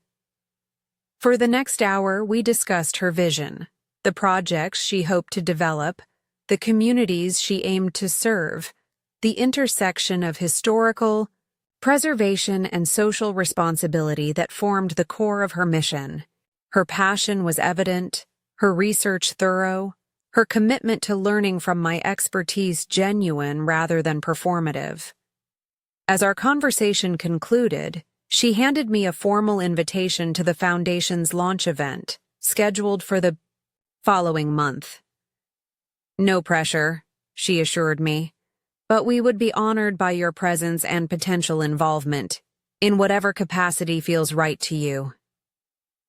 After she departed, I stood by the window watching as she crossed the street to her car, her posture confident, her stride purposeful.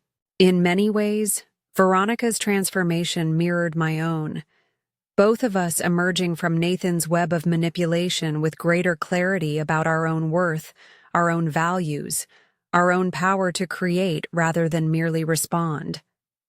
It was a reminder that growth often comes from our most painful experiences, that betrayal can sometimes be the catalyst for reclaiming parts of ourselves we never knew were lost.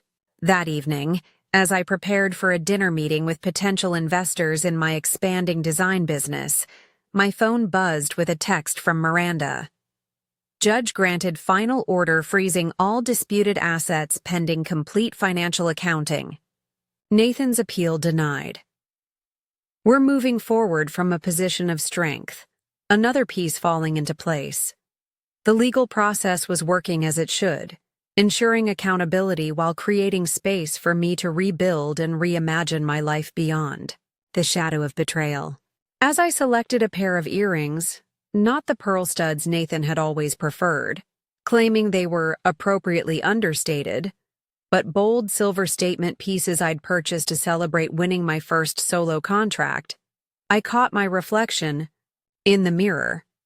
The woman who gazed back at me was not defined by what she had lost, but by what she had reclaimed. The path forward was clear now, illuminated not despite the betrayal I had experienced, but because of how I had chosen to respond to it, with dignity, with strength, with an unwavering commitment to my own worth. Nathan had emptied our accounts, believing he could leave me with nothing. Instead, he had inadvertently set me free to discover everything I truly was, when not diminished by his constant subtle undermining, his careful control, his practiced diminishment of my contributions and capabilities. Sometimes, I reflected as I gathered my portfolio for the evening's meeting, the greatest gift your adversaries can offer is the opportunity to discover just how powerfully you can stand when they try to make you fall. Up next, you've got 2 more standout stories right on your screen. If this one hit the mark, you won't want to pass these up. Just click and check them out. And don't forget to subscribe and turn on the notification bell so you don't miss any upload from us.